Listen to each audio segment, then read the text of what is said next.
The morning broke quietly, without drama, without light. In Marcus Holloway's apartment, the only sound was the low whir of an old ceiling fan turning above his bed, each creak like a tired breath clinging to habit. Outside, Austin stirred to life with the early rustle of delivery trucks and distant sirens, but inside, time had lost its authority. Marcus lay still.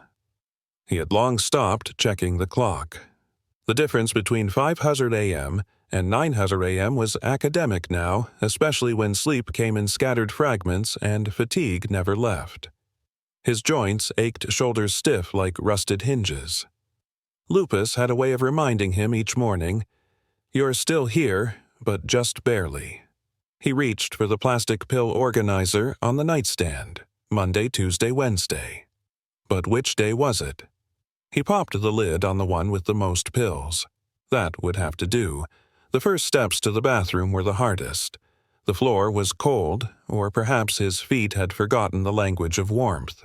He caught a glimpse of himself in the mirror, unshaven, pale shoulders slumped not from age, but from the slow erosion of identity.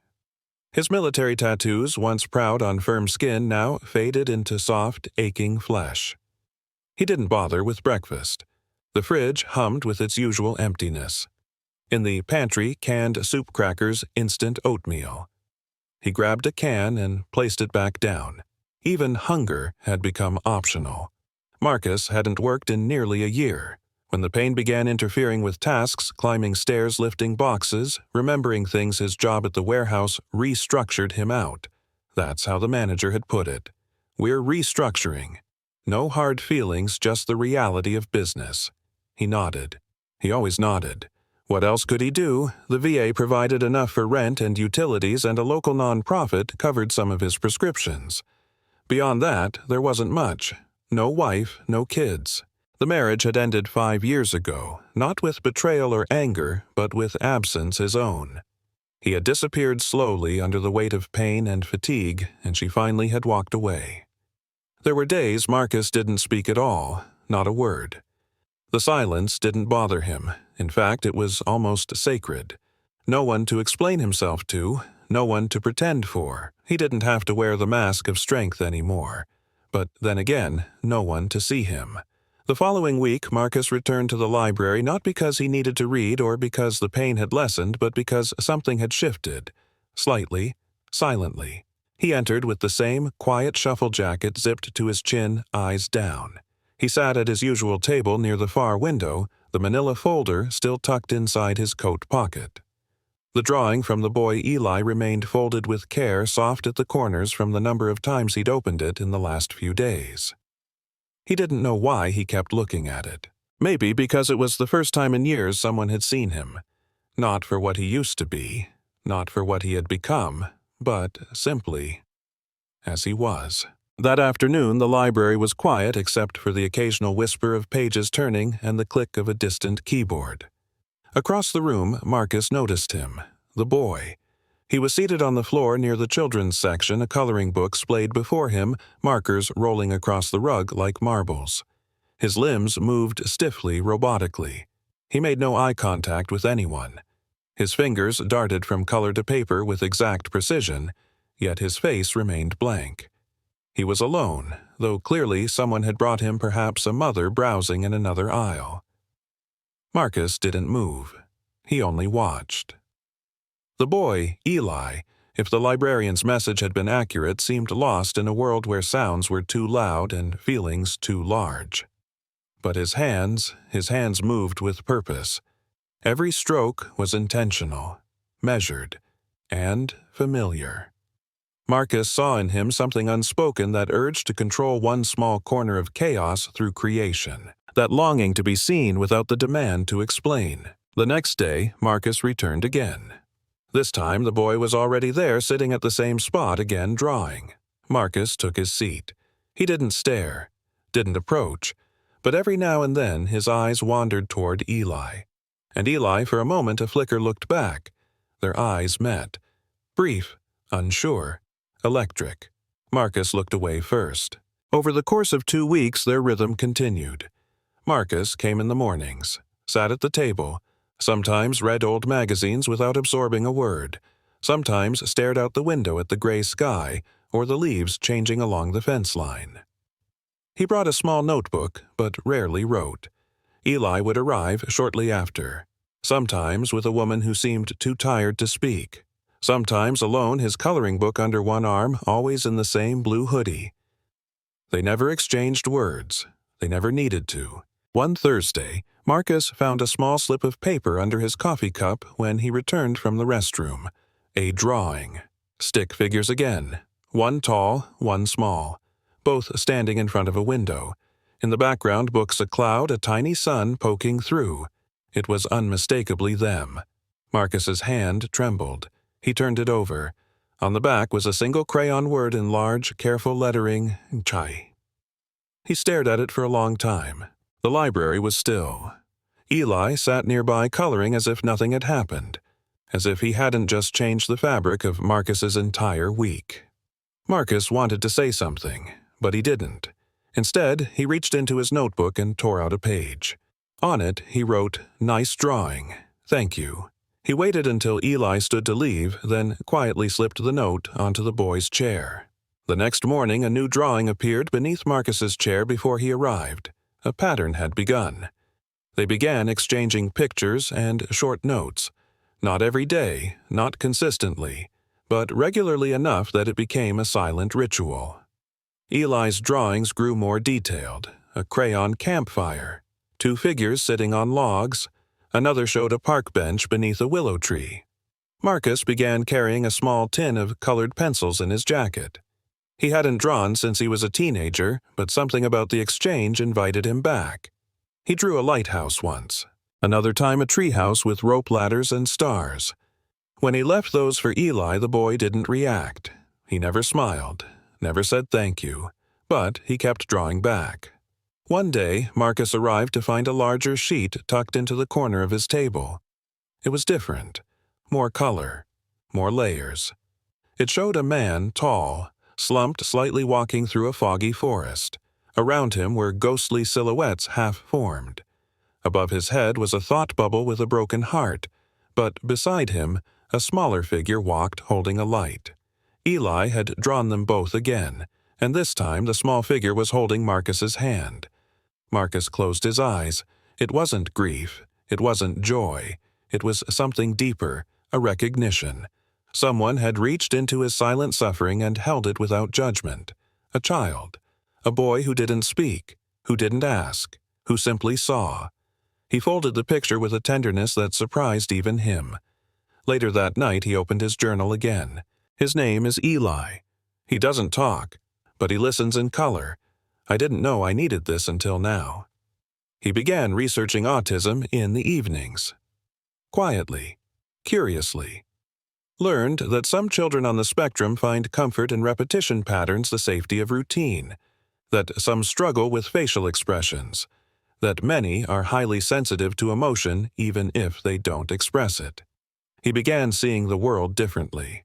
He saw how loud everything was, how impatient, how unwilling to pause. One Sunday, Marcus sat at the back of the library nursing joint pain and the beginnings of a migraine. He kept his eyes shut behind dark glasses. His breath came shallow. The pain was deep and slow, curling through his spine like smoke. Then a tap. Soft. He opened one eye. Eli stood before him holding a small drawing. It was a picture of a bed, curtains drawn, a sun outside, and a figure inside resting. On the nightstand, a steaming cup of tea. Eli had drawn Marcus in pain and left him something that resembled comfort. The boy set the paper down and left without a word. Marcus cried, not from the pain but from the gift of being understood. If stories like Marcus and Eli's touch something within you, please subscribe to our channel. Healing begins when we choose to see each other. In the weeks that followed, the silence between them remained sacred. But Marcus no longer came to the library to disappear. He came to be there with Eli, with himself. They never hugged, never shook hands. But once, as they both stood by the same window watching the rain slide down the glass, Eli leaned ever so slightly to the side. Their shoulders touched. Brief, still, like a candle lit between souls. He started going to the library not for books, but for presents. It was a place where he could exist quietly among other people like a ghost hovering just outside the realm of the living. No one looked at him twice. An older man in a worn jacket sitting at the back table always near the corner window.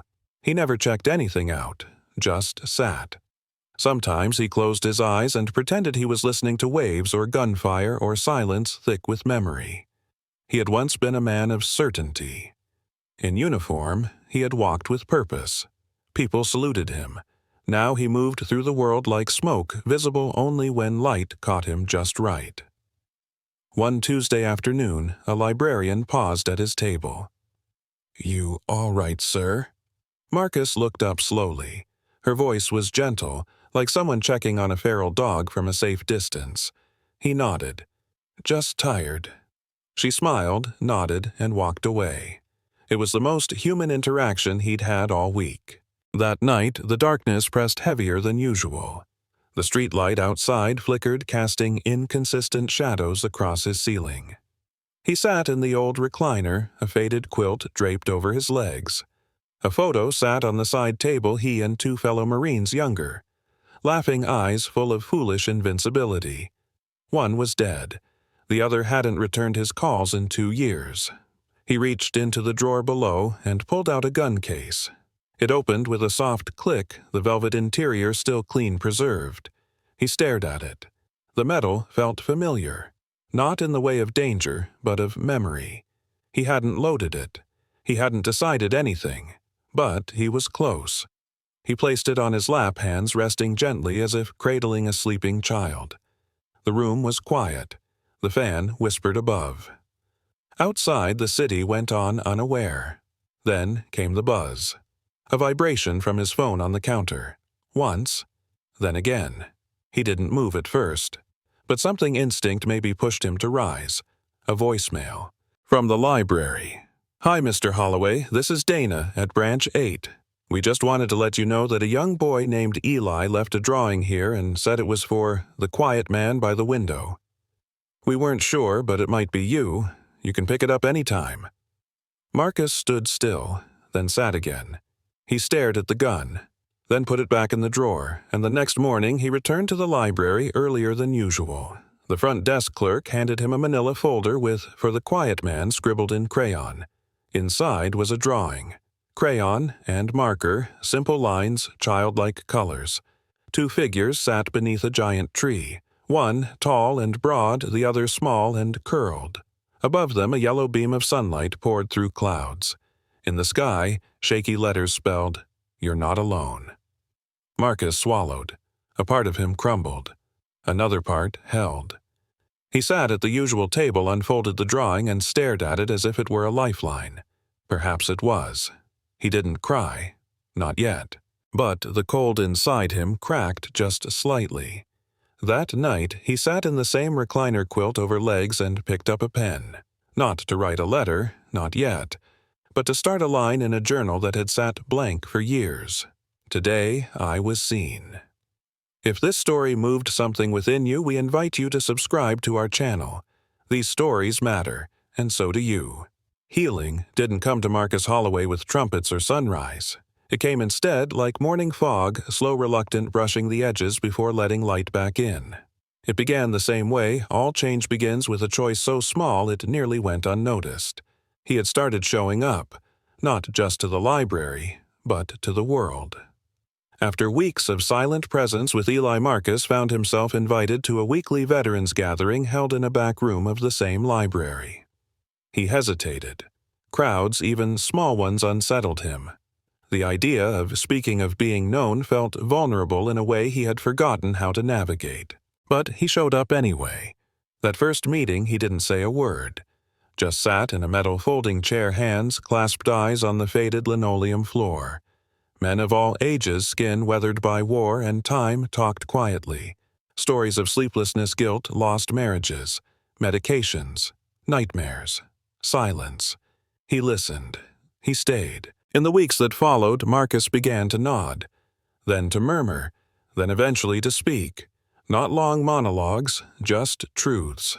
Short, raw, uncluttered. I thought I was weak. Turns out I was just hurting. The body forgets how to fight when no one's left to fight for. I thought I was alone. Heads would nod. No one interrupted. The air between them became softer with each confession. He wasn't performing. He was remembering. One evening after a meeting, a younger vet named Thomas, nervous withdrawn, lingered behind. He looked barely 30, face tight with something unspoken. Marcus stood beside him, said nothing. They stood that way for nearly 15 minutes. No pressure, no fixing, just presence. When Thomas left, he squeezed Marcus's shoulder. That night, Marcus wrote in his journal, "Today, I saved a man by doing nothing but breathing next to him. Strange. Holy." Meanwhile, Eli continued to arrive at the library.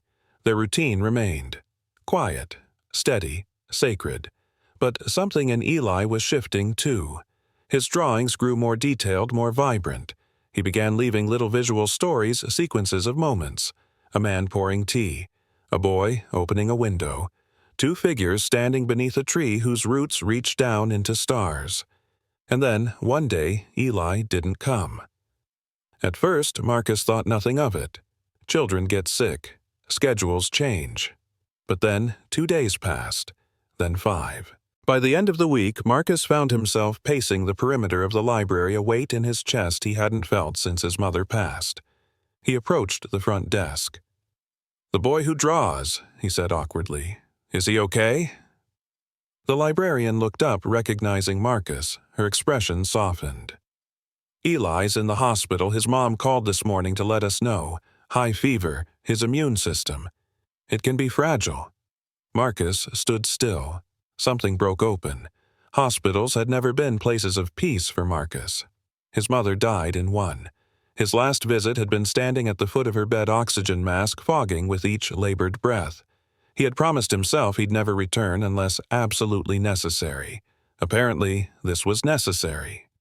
He stopped by his apartment only long enough to retrieve something, a drawing. One he'd started weeks ago but never finished. It showed a small boy beneath a patch of stars curled beneath a tree. Above him, a beam of moonlight shone down. Beside the boy stood a man not heroic or grand, just steady. His hand rested gently on the boy's shoulder. Marcus had never intended to give it to Eli. But now, it felt right. He entered the hospital through the West Wing, heart pounding like a storm trapped beneath his ribs. The antiseptic smell, the echoing heels, the fluorescent lights, it all came rushing back. But he kept walking. Room 214. Eli lay still, eyes closed, an IV trailing from his wrist. Machines beeped softly. A woman, his mother, sat in the corner, exhausted. She looked up as Marcus entered. He nodded, held up the drawing. She said nothing, just nodded back. Marcus approached, slowly, placed the paper on the side table. Eli stirred. His eyes opened barely. Saw Marcus, saw the drawing, and, for the first time slowly with great care. He reached out his hand. Marcus took it. No words, no tears, just the warm grip of a small hand anchoring a man who had once nearly let go. That night, Marcus stood outside the hospital under a sky freckled with stars. He breathed deeply. Not the breath of survival, but of belonging. If this story has reached into the quiet parts of you, consider subscribing to our channel. Somewhere someone needs to be reminded you are not alone. In the months that followed, Marcus became a fixture at the library. He didn't speak much, he didn't need to, but people began seeking him out. Veterans, teenagers, lonely elders, mothers, grievers. He would sit with them sometimes, pass them a drawing, sometimes nothing at all. And somehow it was enough. He kept every picture Eli ever gave him stored in a wooden box by the window. On the lid, he carved the words, "To the boy who taught me how to be seen." On the anniversary of the day he almost ended it all, Marcus did something small. He wrote one last journal entry, folded it, and slipped it into a library book on the shelf labeled Memoir. It read, "I used to walk this world as a ghost. Lupus took my strength. Silence took my voice. Shame took my will. But then someone handed me a picture. No noise, no advice, just color, just light, just Presence. If you found this note, maybe you need to hear what I once did. You are not invisible. You are not alone. And you still matter. He closed the book, stepped out into the morning light. This time he let it touch his face. And for the first time in years, Marcus Holloway didn't brace against the day. He walked into it.